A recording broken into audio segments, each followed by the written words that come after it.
Jirra jirtu hordoftoota sagalee tana ani nagaa kuutii lafa jirtanitti nagaan isiniif haa baay'atu. Har'as deebi'ee dhufeera viidiyoon koo har'aa kan inni xiyyeeffatu dhiira tokko akkamitti jaalala dhugaa qabsiisuu dandeessa yookiin immoo akkamitti jaalala keetiin akka inni kufu gochuu dandeessa ka jedhu amaloota dhiira kuffisan yookiin immoo amaloota dhiira jilbeeffachiisan keessaa qabxiilee muraasa yookiin qabxii bu'uuraa isinitti himuun barbaada. Chaanaalii kana warri subscribe hin goone warri miseensa hin taane viidiyoo kana fakkaatu yeroo hundumaa qabannee isiniif dhiyaanna. Subscribe gochuudhaan miseensa akka taatan, warri miseensa taatan immoo share gochuudhaan akka nu jajjabeessitan jaalalaaf kabajaan isin gaafanna. Turtii gaarii. Egaa bulawwan koo deebi'ee dhufeera. Jaalala keessatti dhiira tokko gaafa jaalattee relationship yookiin immoo jaalala waliin eegaltee itti fufuu barbaaddu yookiin immoo dambalii jaalalaa keessa yeroo itti waliin balali'aa jirtanitti wantoota ga'aa ta'an hedduutu jiru yookiin immoo wantoota barbaachisan hedduutu jiru. Jaalalli qofti gahaa miti, gaa'ela dhaabbachuun barbaachisaadha. Kanaaf wantoota xixiqqoo ta'an akka salphaatti ilaallu yeroo itti immoo gatii nu kaffalchiisu yookiin immoo sanafummaa keenyarraan kan ka'e waan tokko chillaa jechuu keenyarraan kan ka'e yeroo baay'ee yeroo itti gatii kaffallu yookiin immoo jaalala jalqabne tokko itti fufnee deemuuf yookiin immoo haga dhumaatti xumuruuf yeroo itti gatii nama kaffalchiisutu jira. Kanaaf dhiirri tokko caalumatti akka inni si jaalatu yookiin immoo akka inni yeroo hundumaa waa'ee kee qofa yaadu gochuudhaaf sisteemii akkamii itti fayyadamuu qabda isa jedhudha.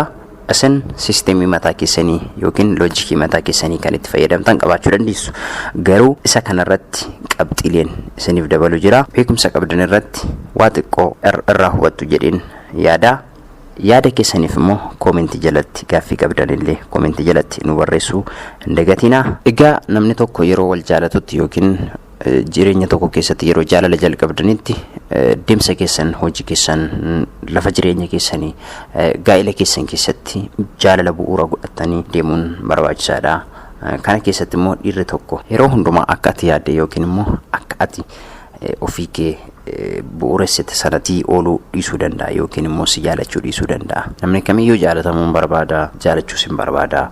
Kanaaf istiraateejii jaalalaa keessatti dhiira tokko akka inni yeroo hundumaa waa'ee kee qofa yaaduu fi akka inni si jaallatu gochuuf mala ati fayyadamuu qabdu keessaa inni jalqabaa absentii ta'uu qabda. Kana jechuun koo yeroo hundumaa gaa'ela dhaabbatanii wal wajjin hin jiraattan taanaan jaalala keessatti beellamtee irraa hafuu qabda yookiin immoo beellamtee beellama sanarraa yeroo tokko hafuu qabda. Yeroo hundumaa otoo hin taane yeroo tokko itti yaaddima beellama isaa sanarraa hafuu qabda. Kun immoo yeroo hundumaa bilbilee yeroo hundumaa si argachuu hin qabu. Yeroo hundumaa si beellame yeroo hundumaa si argachuu hin qabu. Yeroo sana inni si tilmaamaas dhufaa, yeroo sana si nuffaas dhufa jechaadha. Kanaaf beellama tokko beellamtee isa waliin yeroo hunda yeroo wal beellamtetti wal arguu hin qabdu jechuudha. Kana qofa miti teekstii inni si barreessu keessatti teekstii isaa daftee deebisuu hin qabdu yookiin immoo yeroo hundumaa deebii itti laachuu hin qabdu. Yeroo tokko itti yaaddima hambisuu qabda jechuudha. Kana jechuun immoo hunduma isaa deebisuu dhiisuu qabda jechuu koo miti. Yeroo tokko itti yaaddee teekstii keessaa filattee deebisuu dhiisuun barbaachisaadha jechuudha. Kanaaf ati haguma ati itti dhiyaatte innis si nufaa dhufa yookiin immoo si tilmaamaa dhufa jechuudha. Gaafa ati cal jettu garuu dhiirri uumamumaan shamarran callistu jaalata. Shamarran suuta jettu jaalata. Kanaaf yeroo sana ati yoo inni waa dubbatellee bira darbu, yoo inni waa si barreessellee callisu, yoo inni bilbila kaasuu fi diddalee yoo si ori'ellee callisu yookiin immoo yeroo ati isa beellamtutti yeroo tokko callisuun baay'ee barbaachisaadha jechuudha. Maaliif dhiirri wanta akkasii kana kan inni barbaade argachuu malu. Anne lammaffaan dubartii callistu. Dubartii callistu dhiirri baay'ee jaalata. Asti yaalamee kana godha. Dhiirri kun baay'ee haasawa, baay'ee taphata. Yeroo hundumaa haasawurra callisaa dhaggeeffadhaame. Baay'ee itti tola. Baay'ee sin jaallachaa dhufa jechuudha. Kana jechuun koo yeroo hundumaa callisaa jechuu koo miti. Waan haasawuu qabdu hin haasoftaa, waan haasawuu hin qabne callistee dhaggeeffatta jechuudha. Yeroo hundumaa dhiira tokko jaallatte kan kee gochuu barbaadde taanaan yeroo hundumaa dhaggeeffadhu. Waan barbaadde haasa'u. Haa fokkorus, kana godheera haa jedhus ani kana qaba haa jedhus ani kana dha haa jedhus ati yeroo hundumaa abdaansi ta'uu qabda. Yeroo hundumaa isa dhaggeeffachuu qabda. Haasawurra isa morkachuurra yookiin immoo isa waliin wal falmii kaasuurra yeroo hundumaa dhaggeeffachuun baay'ee barbaachisaadha. Baay'ee dhiirri tokko yeroo hundumaa shamarran tokko isa hin morkatti taanaan yookiin immoo isa hin falmite taanaan hin jaalatu. Yeroodhuma sana sidhiisuu barbaada jechuudha. Kanaaf yeroo hundumaa falmii kaasuurra astii dhaggeeffadhu. Waan inni fidu, waan inni jedhu hundumaa dhaggeeffachuu baay'isi. Dhiirri shamarran callistu baay'ee jaalata. Isas immoo yeroo hundumaa waa baay'ee akka inni haasa'u, dippilii akka inni haasa'u, inni eeyyamiinii fi waa xiqqoo haasa'u haasaa sana dhaggeeffadhu. Caalumatti akka inni si yaadu yookiin akka inni si jaalatu gochuu malta jechaadha. Inni sadaffaan sooshaal miidiyaarraa yeroo tokko fagaadhu. Kana jechuun koo dhiirri jaallatu tokko feesbuukii akkaawuntii kee, tiwiitarii kee yoo beekuu baate baay'ee barbaachisaadha. Teelegiraamiin imoon rakkoon qabu resentim gochuu ni dandeessa waan ta'eef onlaayinii akka hin mul'anne gochuu dandeessa waan ta'eef garuu onlaayinii irratti yeroo hundumaa yoo si arge yeroo hundumaa waliin kominikeetii goota yoo taate dhiirri sun sirraa fagaachuu yookiin immoo si yaaduu hin malu jechuudha. Kanaaf dhiirri sana yeroo hundumaa kominikeetii si waliin godhaa, yeroo hundumaa onlaayinii si argaa, yeroo hundumaa bitaa itti gala jechaadha. Kanaaf maal gochuu qabda? Yoo dandeesse Facebook akkaawuntii kee hin kennineef, yoo kenniteef immoo yoo hin beeka ta'e yeroo hundumaa onlaayinii irratti hin argamin. Lammaffaan immoo teelegiraamii kee resentii godhi, onlaayinii hin godhin. Imoos yoo ta'e WhatsAppis akkasuma gochuu ni danda'ama jechaadha. Anyways Facebook yeroo hundumaa Facebook irratti wanti isin argitan, wanti isin irraa baratan waan tokko illee hin jiru. Kanaaf yeroo hundumaa yeroo keessaniyyuu Facebook irratti yoo dabarsuu baattaniyyuu baay'ee bareedaadha. Communicate wanta gootanii waan ilaaltanii daftanii bahuu guyyaatti yeroo tokko qofa yoo galtan baay'ee barbaachisaadha. Innu daqiiqaa 10 hanga 15 isin gahaadha. Kuniyyuu yoo baay'ateedha. Kanaaf wanti isin irraa argattan yookiin wanti isin irraa galii argattan tokkollee waan hin jirreef TikTok irratti, Facebook irratti yeroo keessan otoo dabarsuu baattanii baay'ee barbaachisaadha. Isa kana akka personality kanan isin gorsu. Garuu hiriyaa keessan faana communicate yeroo gootu yeroo hundumaa online irratti si arguu hin qabu jechuudha. Inni arfaffaan dhiirri tokko akka inni si jaallatu yookiin akka inni si yaadu yeroo hundumaa waa'ee kee qofa akka inni yaadu yoo feete jireenya bu'uura qabu yookiin immoo jireenya mataa kee jiraachuu qabda. Kana yeroo isin jedhutti karoora qabaachuu qabda, mul'ata qabaachuu qabda, yeroo hundumaa hojii hojjechuu qabda. Baay'ee shamarran sana fi dhiirri hin jaalatu. Shamarran tokko galgala saatii tokkotti rafte ganama haga saatii 4tti rafte. Shamarran ganamaan hin kaane of jijjiiruu hin barbaanne dhiirri hin barbaadu yoomillee taanaan hin yaadu. Kanaaf of jijjiiruun, barachuun, hojjechuun baay'ee barnoonni qofti gahaa miti. Meeqa isaanii barateet lafa ta'aa jira, meeqa isaaniitu barateet vaaliuleesii ta'aa jira, gatii dhabee jechaadha. Kanaaf inni bu'uuraa hojii hojjechuu, karoora qabaachuu, yaada qabaachuu, mul'ata qabaachuudha.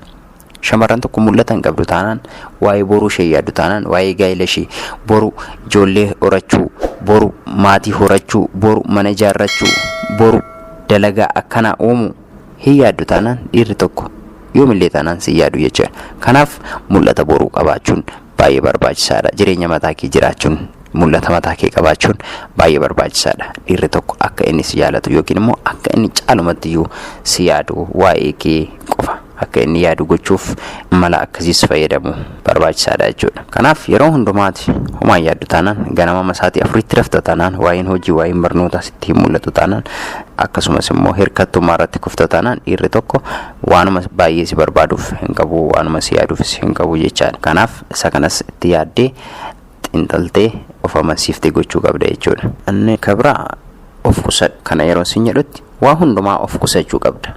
Haga gaa'ilatti galtutti nama jaallate tokko, dhiira tokko jaallate tokko wajjin haga gaa'ilatti galtutti haga waliin jiraachuu jalqabdutti waa'ee kee dippilii itti hin haasa'iin, waa'ee kee akka waa'ee maatii kee, waa'ee jireenya kee hundumaa akka inni beeku hin godhin. Maaliif dhiirri tokko waa tokko itti himame otoo hin taane ofiisaa itti yaadee yookiin immoo ofiisaa dhama'ee akka beeku waan barbaaduuf. Kanaaf waan hundumaa baastee itti haasa'iin, iccitii kee hundumaa baastee itti haasa'iin.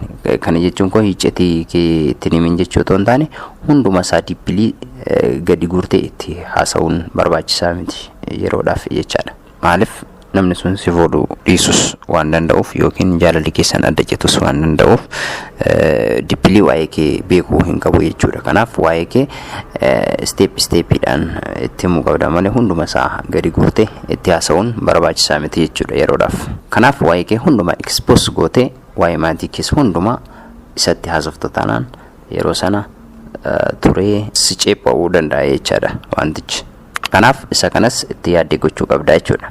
Inni bu'uuraa isa kana of eeggannoodhaan kan gochuu qabdan dhiirri tokko dhama'ee si argachuu qaba yookiin dhiirri tokko chaalenjii baay'ee argee si argachuu qaba. Akka salphaatti yoo si argate dhiirri sun akka salphaatti si dhiisee deemuu danda'a. Kanaaf dhiirri tokko dhama'ee si argachuu qaba. Kanammoo kan gochuu qabdu hin jaalattu jechuu koo otoo hin taane jaalala otuma jaalattee jirtu of eeggannoodhaan akka inni barbaadutti yoo otoo hin taane akka ati barbaadutti si argachuu qaba jechuudha. Wanti kamiyyuu akka inni barbaadutti yookiin akka inni fedhee gochuu fedhutti otoo hin taane akka fedha keetti ta'uu qaba. Isa kana irratti duutee kaatee gochuu qabda jechaadha. Dhiirri amaluma isaatiin amala uumamaatiin wanta akkanaa dhama'ee boo'ee gaddee kufee ka'ee argachuu barbaada. Kanaaf dhiira tokko salphaatti akka inni si argatu hin barbaadin. Mee kana godhaa ilaala wanta ta'u argitu. Dhiirri tokko yeroo hundumaa fakkeenyaaf shamarran tokko gaafanni gaafatu gaafanni isheen diddu hamma fedhe shamarran sun bareeduu haa baattus hamma fedhe gadaantummaa isaa qabaattu olaantummaas shamarran tokko gaafa isa diddu baay'ee xiqqi keessa gala. Shamarran sana dhiisuu yaaluufis keessi isaa hin dhiisu. Shamarran sana gar malee dhama'ee halkanii guyyaa waa'ee ishee itti yaaditi kan inni argatu. Kanaaf wantoota amma isinitti hime wantoota bu'uuraa kana of eeggannoodhaan godhaa ilaalaa. Viidiyoo koo har'aa asuma irratti hin xumuraa. Viidiyoo biraatiin hanga walitti deebinutti turtii gaarii.